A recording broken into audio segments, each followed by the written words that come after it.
founding fathers, which is liberation from colonial rule.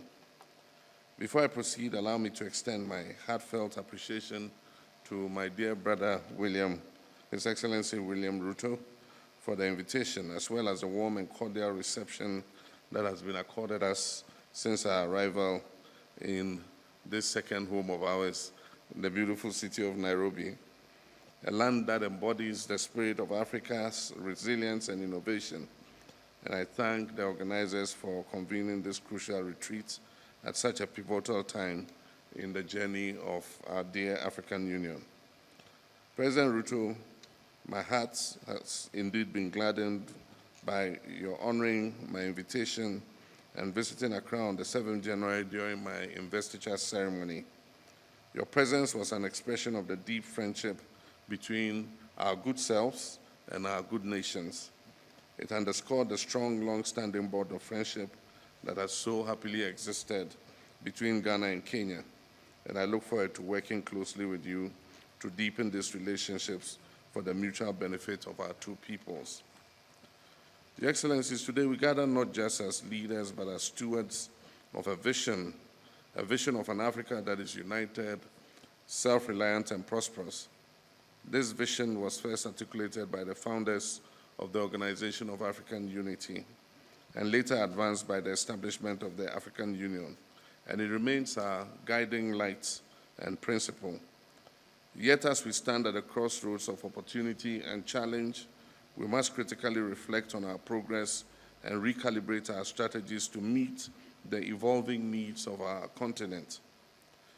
The reform agenda of the African Union is a bold and necessary initiative aimed at transforming our continental body into a more efficient, financially independent, and effective institution. The African Union, as our collective institution, has achieved remarkable milestones in its journey, and that is from spearheading the African Continental Free Trade Area to advancing peace and security through initiatives such as the African Union Mission in Somalia, AMISOM, and the African Peace and Security Architecture, APSA. The AU has demonstrated its potential as a unifying force. However, the challenges we face today demand more than just incremental progress. They require some bold and transformative reforms. Our continent faces a unique set of challenges: youth unemployment, food insecurity, climate change, governance deficits, and conflicts in many regions. At the same time, we're witnessing global shifts that necessitate a reimagining of Africa's place in the world. The African Union must evolve to become more agile, efficient, and impactful in addressing these new challenges. The AU must streamline its decision-making processes to ensure that they are timely and results-oriented.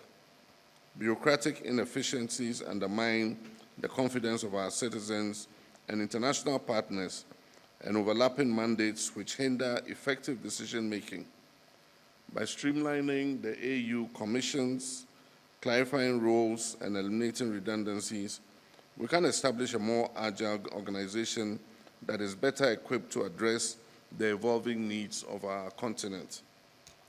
Efficiency must be the guiding principle in how we conduct our affairs, ensuring that our policies and programs translate into real change for our people. We must adopt mechanisms that prioritize accountability, transparency, and value for money, ensuring that every resource is maximized for the benefit of the African people. Your Excellencies, one of the fundamental pillars of reform is AU's financial autonomy. The over-reliance on external partners for funding compromises the organization's independence and ability to set its own agenda. The implementation of the Kigali decision on financing the Union must be expedited. A self-reliant African Union is not just a vision we have, it is an imperative to achieve. Your Excellencies, without peace there can be no development. The AU must strengthen its capacity to prevent, mediate, and resolve conflicts. This includes adequately resourcing the African Standby Force and leveraging partnerships to address emergency threats such as terrorism, cybercrime, and climate-induced displacements. Indeed, this is very important for us, especially in West Africa, considering the challenge we face from terrorism. Africa's future lies in its youth. Over 60% of our population is under the age of 25, and yet their voices are largely absent in policymaking. We must institutionalize frameworks that empower our young people and our women to lead at all levels of governance. And I'm happy to report that in the last election, for the first time in Ghana's history, we elected a woman as our vice president. The energy of our youth, creativity, and vision are the drivers of the Africa that we all seek to build. The African Continental Free Trade Area has set the foundation for a single African market, but much work remains to be done. We must address the barriers to trade, we must harmonize regulatory framework, and invest in infrastructure to unlock the potential of intra-African trade.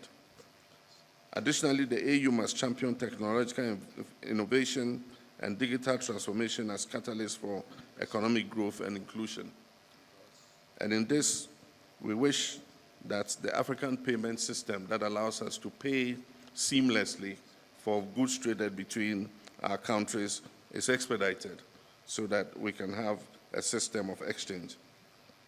Ladies and gentlemen, none of these reforms will succeed without committed leadership at every level of the African Union. We as heads of states and governments have a duty to lead by example, to prioritize the collective good of our people over our parochial interests, and to act decisively in the interest of our continent. But leadership does not end with us. The Union must foster partnerships with civil society, the private sector, and the African diaspora, whose contributions are vital in shaping and implementing reforms. This is a shared responsibility, and together we can achieve the African Union we all envision. To achieve a conflict-free Africa, we must strengthen the African Standby Force and enhance our collaboration with regional economic communities. A well-coordinated and responsive security mechanism will allow us to address conflicts swiftly without over-reliance on external actors. Additionally, good governance, respect for human rights, and the consolidation of democracy must remain at the heart of our efforts to maintain stability and peace across our dear continent. The winds of change are blowing across the African continent, and the world is watching. Let us rise to the occasion not just as participants in history, but as architects of a brighter future. Together we can and will shape a stronger, more resilient, and more united Africa. This retreat presents an opportunity for candid dialogue and bold action. Let us approach our discussions with open minds and a shared commitment to progress. The reforms we champion here are not merely procedural. They are about the future of our people, the realization of Agenda 2063, and Africa's rightful place on the global stage. Let us leave here united in our resolve to build an African Union that truly reflects the aspiration of the African people, a union that is capable of meeting the challenges of today and the opportunities of tomorrow. In closing, I wish to reiterate Ghana's strong commitment to strengthening ties with Kenya and all other African nations in the spirit of Pan-Africanism and mutual progress. The long-standing board of cooperation between Ghana and Kenya continues to flourish, and I'm confident that our collaboration will yield even greater benefits for our two peoples. Together, we can build an Africa that is resilient, prosperous, and united in its pursuit of sustainable development and lasting peace. Your Excellencies, ladies and gentlemen, I thank you all for your attention, and I look forward to a fruitful deliberation. Asante Sana.